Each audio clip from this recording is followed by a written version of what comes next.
President Biden's approach to the Indo-Pacific is based on a broader foreign policy framework that in essence throws out pretty much everything of Donald Trump's America First and re-emphasises US global leadership and engagement. So there are a handful of key themes that really shape the administration's approach to foreign policy. First, President Biden believes that America can only compete effectively if it does so from a position of domestic strength. And that means first, getting the pandemic under control, secondly, restarting the economy. But the administration is focused not just on these shorter term objectives. Importantly, it recognises the really very significant importance of America investing for the long term, investing in the long-term strength of its economy, investing in the long-term competitiveness of its industrial and technological base. Secondly, Biden's foreign policy emphasises the need to address concerns in some parts of America about the effects of globalisation. He talks, for example, of America needing a foreign policy for the middle classes. And what he really means here is that America's economic engagement with the world, its trade policies, its investment policies, must help create jobs and must help create economic communities. A third really prominent strand of the Biden administration's foreign policy is the strong emphasis it places on working with allies and with close partners.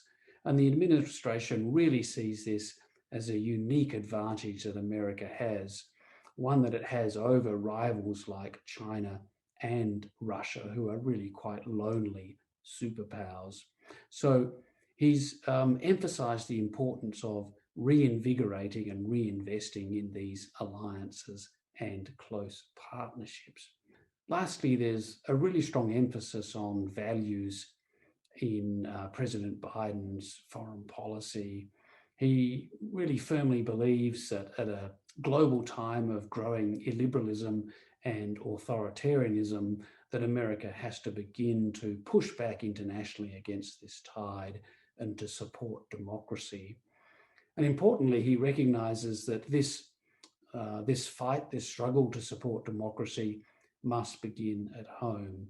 And he has talked about the need to renew American democracy at home, to reinvest in and strengthen the institutions of state, to rebuild their integrity, and also to do what he can to address the really quite deep divides in the American political system and in American society more broadly. Well, look, it's still early days, but we do have some sense now about how the administration is translating its foreign policy platform into action and what this means for the Indo-Pacific. In March, the White House published a document called the Interim National Security Strategic Guidance, and you'll find that on the White House website. If you haven't seen it, it's worth having a look at. It's not a long document, but it sets out in a very sharp way what the Biden administration wants to achieve. And you could think of this as a down payment, if you like, on a full national security strategy. And this document, along with public comments and speeches by the president and senior members of his foreign policy and national security team, recommit to those principles that I've just been talking about, those key themes. So building back better, reinvigorating and modernizing America's alliances and partnerships, and supporting democracy and promoting universal values. And when it comes to practical diplomacy and implementing this plan, the Indo-Pacific really has been front and center in the first few months of diplomacy. So President Biden's first multilateral commitment, for example, was a meeting of the leaders of the Quad countries. So this was the so-called Quad Summit. And those are the countries of the United States, Japan, India, and Australia. And also, his Secretary of State, Tony Blinken, and Secretary of Defense, Lloyd Austin, their first overseas visits were also into Asia, to Japan and to the Republic of Korea, both, of course, very close allies of the United States in the Indo-Pacific. And Lloyd Austin, the Defense Secretary, then went on to visit India. India's not an alliance partner of the United States, but it has become an increasingly and close, important partner in many other respects. And the administration has also been clear that its emphasis on partnerships goes beyond these very large and important relationships. So, for example, it's placed quite a lot of emphasis on working closely with Southeast Asia. I think it's also worth noting that in the list of early diplomatic decisions and actions, the administration's emphasis on universal values and on human rights has also come through strongly.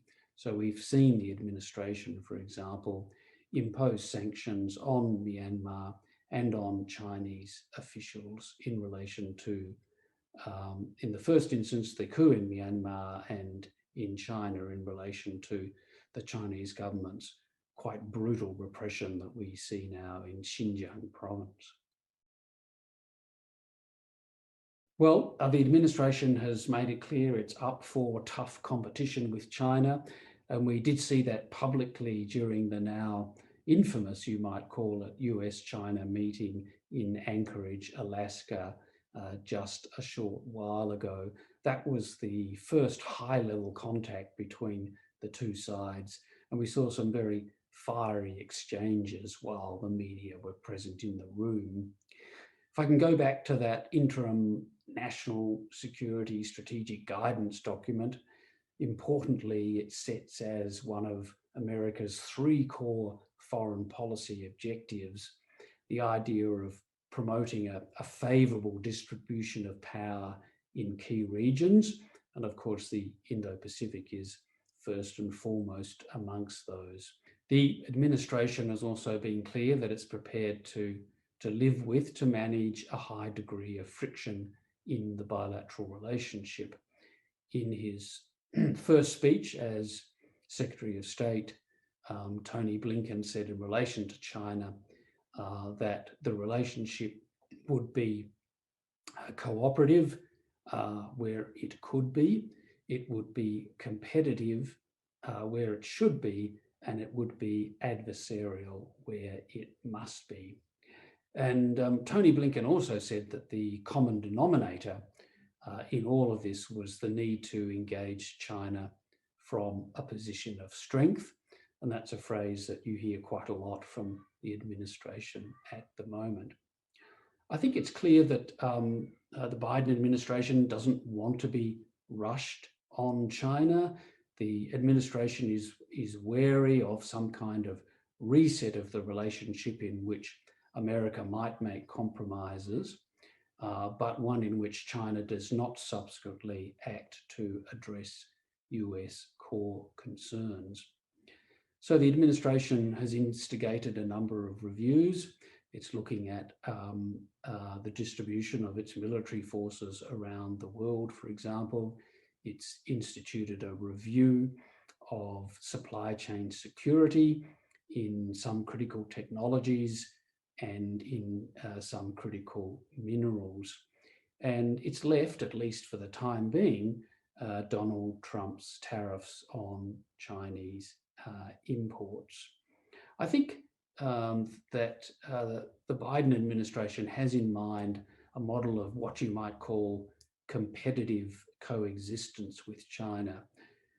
This would be a model in which there would be a lot of competition over many domains, political, economic, security, technologically, but ideally there'd be some guardrails around this competition to minimize the risk of conflict, and perhaps, hopefully, some space for the two sides to work together on issues of mutual interest and concern, like, for example, climate change.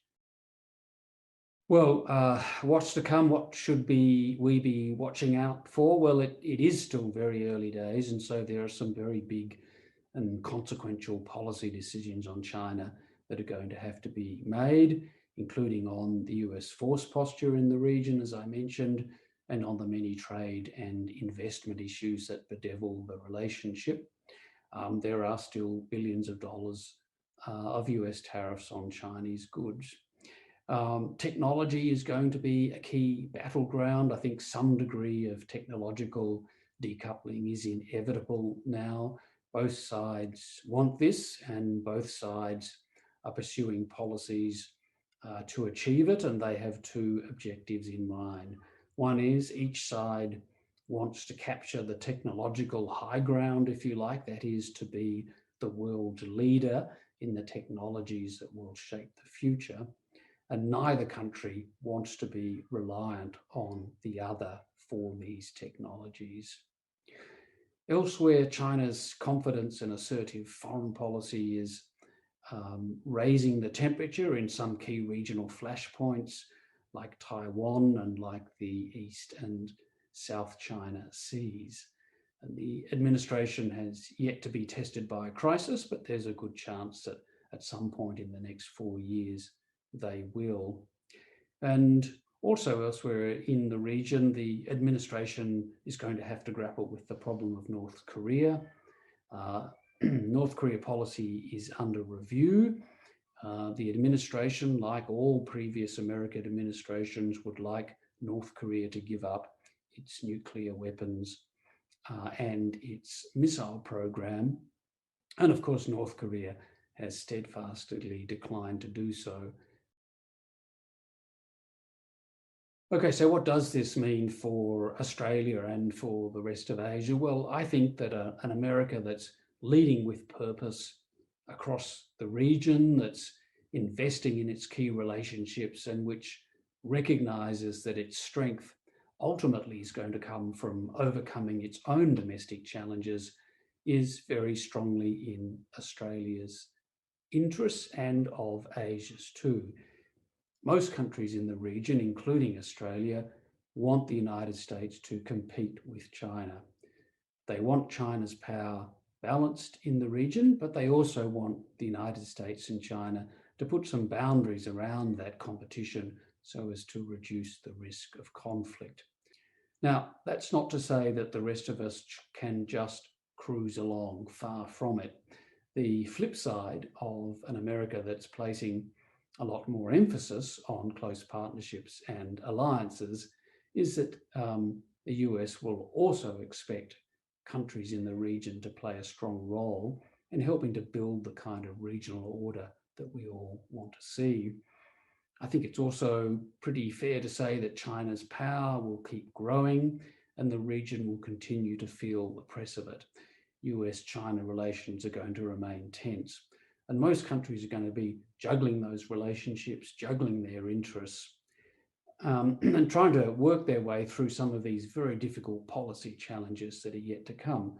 Like, for example, how much will we see manufacturing and technology supply chains begin to bifurcate? So in sum, it's going to be still a pretty challenging period for us all.